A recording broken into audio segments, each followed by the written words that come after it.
अस्सलाम वालेकुम प्यारे बच्चों। जो हमारा जो सब्जेक्ट है वो है civics, social and political life, जो क्लास सिक्स्थ की है। तो कल हमने ये एक नया चैप्टर स्टार्ट किया कि एलिमेंट्स ऑफ डेमोक्रेटिक गवर्नमेंट। एक डेमोक्रेसी में कौन कौन सी चीज़ होनी चाहिए जिससे हम कह सकते हैं कि it is a democratic government. तो कल हमने अफ्रीका की, अब हम अफ्रीका की बात कर रहे हैं क्योंकि अफ्रीका में जो है वहाँ पे डेमोक्रेटिक गवर्नमेंट नहीं थी। तो उन्होंने अपने राइट्स के लिए फिर स्ट्रगल किया। फिर हमने वो कहानी भी पढ़ी वो पीटरसन की कि क्या उसके साथ क्या हुआ। इंशाल्लाह आज हम अच्छी तरह से वो डिटेल में पढ़ेंगे, तो उम्मीद है कि आप गौर से सुनेंगे। कल हमने पढ़ा कि उनके साथ डिस्क्रिमिनेशन होती थी। तो आज हम पढ़ेंगे कि वहाँ ये इस जो पीटरसन था उसकी जो कहानी थी वो कैसे उसको पुलिस वाले ने कैसे गोली मारी, वो हम आज इस लेक्चर में पढ़ेंगे। एक्चुअली वहाँ पे एक टाउन था जिसका नाम था सोवेटो। वहाँ पे पीटरसन हेक्टर पीटरसन रहता था और इसके जो क्लासमेट थे वो उन्होंने उनके साथ मिलके फिर एक प्रोटेस्ट किया। प्रोटेस्ट किसके खिलाफ था कि जो अफ्रीकन लैंग्वेज थी उसके खिलाफ प्रोटेस्ट कर रहे थे, क्योंकि वहाँ पे अफ्रीका में जो ब्लैक पीपल होते थे ये ब्लैक पीपल से बिलोंग करता था। क्योंकि ब्लैक पीपल के साथ ही ज़्यादा डिस्क्रिमिनेशन हो रही थी वहाँ पे, वो वही वहाँ के नेटिव्स थे।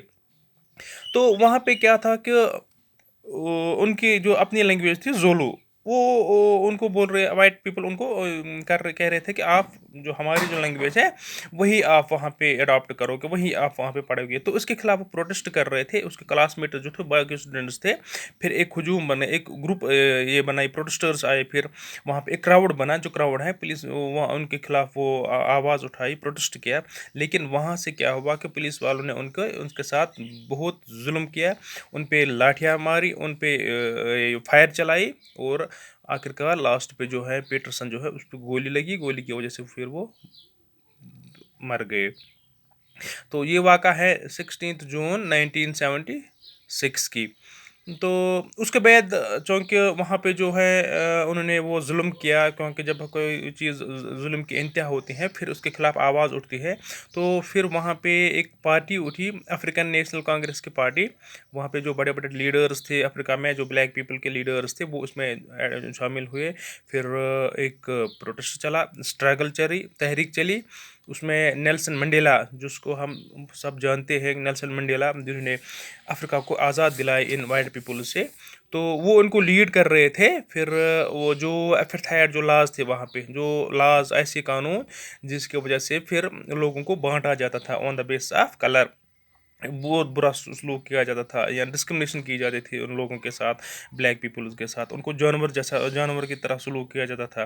तो नेल्सन मंडेला ने इसके खिलाफ आवाज़ उठाई, फिर उसके उसमें लोग ऐड हुए, फिर एक बहुत बड़ा ये प्रोटेस्ट हुआ उनके खिलाफ, वाइट पीपल्स के खिलाफ। और आखिरकार लास्ट पे उनको कामयाबी मिली, वो कामयाब हुए अफ्रीका को एक डेमोक्रेटिक गवर्नमेंट बनाने में। तो वहाँ पे डेमोक्रेटिक नहीं थी। अब आप कहोगे कि वहाँ पे डेमोक्रेटिक क्यों नहीं थी, क्योंकि वहाँ पे वाइट पीपल रूल कर रहे थे और जो वहाँ पे लोग थे वो ब्लैक पीपल, ज़्यादातर लोग ब्लैक पीपल से बिलोंग करते थे। दैट मीन्स कि ब्लैक पीपल को अपनी रिप्रेजेंटेशन नहीं थी। फिर ब्लैक पीपल ने अपने रिप्रेजेंट ये खड़ा किए, लीडर खड़ा किए, जैसे नेल्सन मंडेला है, वो इनकी रियल रिप्रेजेंटेशन थी, उनके रियल रिप्रेजेंटेटिव्स थे। तो वो फिर आज़ादी मिली उनको। एक अफ्रीका एक अलग मुल्क बना 1994 में। तो एक अफ्रीका एक डेमोक्रेटिक कंट्री बनी। डेमोक्रेटिक मीनस वहाँ पे जो लोग हैं वो आप खुद वहाँ पे पार्टिसिपेशन करने लगे, वहाँ पे अब उनकी गवर्नमेंट बन गई, लोगों की गवर्नमेंट बन गई। अब यहाँ पे लिखा है, आप करोगे घर में मुझे आप फिर ये लिख के दे दोगे कि आप मुझे बोलोगे कि किस किस तरह से कैसे वो उनके साथ डिस्क्रिमिनेशन होती थी, किस तरह की डिस्क्रिमिनेशन होती थी ब्लैक पीपल्स के साथ। वो आप खुद करोगे घर में। और आगे से हम पढ़ेंगे कि पार्टिसिपेशन, यानी कि पार्टिसिपेशन हिस्सा लेना, इलेक्शन प्रोसेस में हिस्सा लेना। लोगों को जो है एक्टिव रहना होता है जब इलेक्शन की बात आती है, जब गवर्नमेंट की पॉलिसी की बात आती है। People need to be very cautious and alert. तो यहाँ पे बात हुई कि लोग जो है इलेक्शन में ये पार्टिसिपेशन करते हैं। जब डेमोक्रेसी की बात आती है तो वहाँ पे लोग ही गवर्नमेंट बनाते हैं, वो उनके रिप्रेजेंटेटिव जाते हैं। फिर जो रिप्रेजेंटेटिव्स होते हैं फिर वही जाके गवर्नमेंट बनाते हैं, वही जाके मिनिस्टर्स या प्राइम मिनिस्टर बनते हैं। फिर वही रिप्रेजेंटेटिव जो लोगों की बात करते हैं, क्योंकि वो लोग ही से चूज़ करते हैं, इलेक्ट करते हैं, और वो वही काम करते हैं जो लोगों के लिए अच्छा हो, जिनमें लोगों के इंटरेस्ट हो। आज हम देखते हैं कि जो गवर्नमेंट होती है, इलेक्टेड गवर्नमेंट, वो फॉर फिक्स्ड टाइम पीरियड के लिए बनती हैं। ऐसा नहीं होता है कि अगर हम वो दूसरे टाइप के जो गवर्नमेंट होते हैं, जैसे वो खानदानी राज, जैसे हम सऊदी अरब में या बाकी जगह पे ऐसी भी गवर्नमेंट है जो ऐसे सालों साल चलते हैं, जो डिक्टेटरशिप, जैसे डिक्टेटरशिप जिसे हम कहते हैं, डिक्टेटर टाइप ऑफ गवर्नमेंट जो होती हैं, वहाँ पे कोई भी लोगों की मर्जी नहीं चलती है, वहाँ पे लोगों के इंटरेस्ट को ख्याल नहीं रखा जाता है। तो यहाँ पे डेमोक्रेसी में 5 साल के फिक्स्ड 5 साल के लिए गवर्नमेंट बनती है। 5 साल के बाद जो है फिर इलेक्शन प्रोसेस होता है, फिर जो है नई गवर्नमेंट बन जाती है। अगर लोगों को लगे कि नहीं, इन्होंने हमारे इंटरेस्ट के खिलाफ काम किया है, उन्होंने हमारे लिए कुछ नहीं किया, तो वो गवर्नमेंट वो उनको हटा सकती है, वो दूसरी गवर्नमेंट फॉर्म कर सकती है। जैसे यहाँ पे कांग्रेस की गवर्नमेंट इतनी नेशनल लेवल पे, फिर इसकी गवर्नमेंट आई, बीजेपी की गवर्नमेंट आई, उनको लगा कि कांग्रेस वालों ने अच्छा नहीं किया, उतना नहीं कि जितना करना था, तो फिक्स टाइम के लिए फिर लोग इसको री इलेक्ट करते हैं, फिर तो इलेक्शन प्रोसेस के साथ। इसका मतलब है कि लोगों के पास पावर होता है, गवर्नमेंट जो लोग ही इसको चलाते हैं इसको। जैसे उन्होंने कहा है, जो अमेरिका के प्रेसिडेंट हैं, उन्होंने कहा it is the government of the people, for the people, by the people. लोगों के लिए ही लोग इसे बनाते हैं और लोग उसको फॉर्म करते हैं, और लोगों के लिए ही काम करते हैं। उसके बाद अगर हम बात करें, यहाँ पे उन्होंने मिसाल एग्जांपल दी है कि कैसे गवर्नमेंट काम करती है। जैसे कहीं पे फ्लड विक्टिम का, कहीं पे सैलाब आता है, तो मैंने अभी आपको कहा डेमोक्रेटिक गवर्नमेंट को है वहाँ लोगों के लिए ख्याल रखना पड़ता है।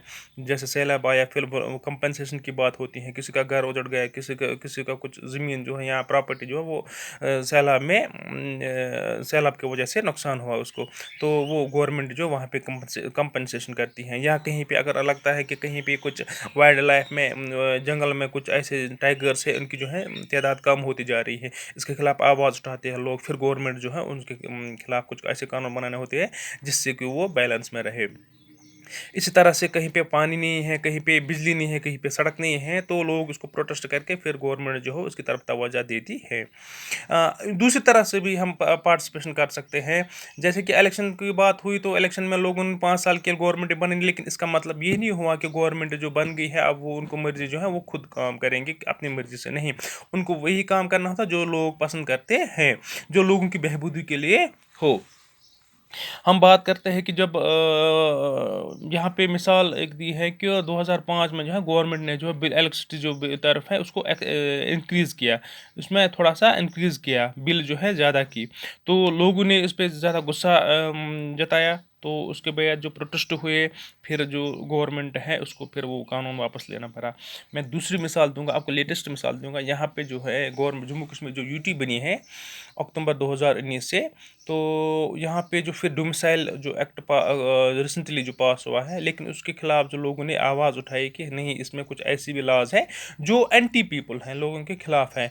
फिर क्या हुआ कि गवर्नमेंट को फिर वो कानून उसमें चेंज करना पड़ा, उसमें वो जो है उसमें जो चेंज हुआ है, फिर उसमें नए नए कानून ऐड किए गए, वही कानून जो लोगों को लिए, जो लोगों के फ़ायदे के लिए हो, जिसमें लोगों को नुकसान ना हो, जिसमें जो लोकल होते हैं उनका जो इंटरेस्ट है वो देखा जाता है। तो यहाँ तक हमने ये पढ़ा। उसके बाद हम देखते हैं कि बहुत सारे ऐसे होते प्रोटेस्ट करते हैं डेमोक्रेसी में लोग, बहुत सारे मीडियम्स होते हैं जिनके थ्रू हम प्रोटेस्ट करते हैं। जैसे कि आपने देखा होगा यहाँ पे एनआरसी बना, या सिटीज़न अमेंडमेंट एक्ट जो है उसके खिलाफ जो है, जो माइनॉरिटी यहाँ के लोग माइनॉरिटी हैं, मुसलमान लोग हैं, जो उन्होंने वहाँ पे खिलाफ अपनी आवाज़ उठाई। शाहीन बाग, आपको मैं मिसाल दूंगा, दिल्ली में जो शाहीन बाग जो वहाँ पे प्रोटेस्ट कर रहे थे पिछले 3 महीने से, तो वो प्रोटेस्ट कर रहे थे इस कानून के खिलाफ, एनआरसी के खिलाफ, सीएए के खिलाफ। इसी तरह से हम देखते हैं कि बहुत सारे मतलब कंपेन चलाते हैं गवर्नमेंट के खिलाफ, कि गवर्नमेंट के पॉलिसीज़ के खिलाफ, कि ये नहीं होना चाहिए, उसको रिवोक होना चाहिए, ये कानून उसको रिवोक होना चाहिए, कि ये लोगों के खिलाफ है। इसमें डिस्क्रिमिनेशन होती है माइनॉरिटी बेसिस पे। अगर हम माइनॉरिटी की बात करें तो उनके साथ डिस्क्रिमिनेशन होती है। इसी तरह से अब हम करते हैं, लोग कैसे क्या धरना देते हैं, रैलीज निकालते हैं, जैसे हम देखते हैं जो हाथ में बैनर्स होते हैं, फिर वो रैली निकालते, स्ट्राइक्स करते हैं, लॉकडाउन होता है, हड़ताल करते हैं। इसी तरह से सिग्नेचर कैंपेन जो वो चलाते हैं, किसके खिलाफ, जब कोई ऐसा कानून हो, पॉलिसी हो जो एंटी पीपल हो, जो प्रो पीपल ना हो।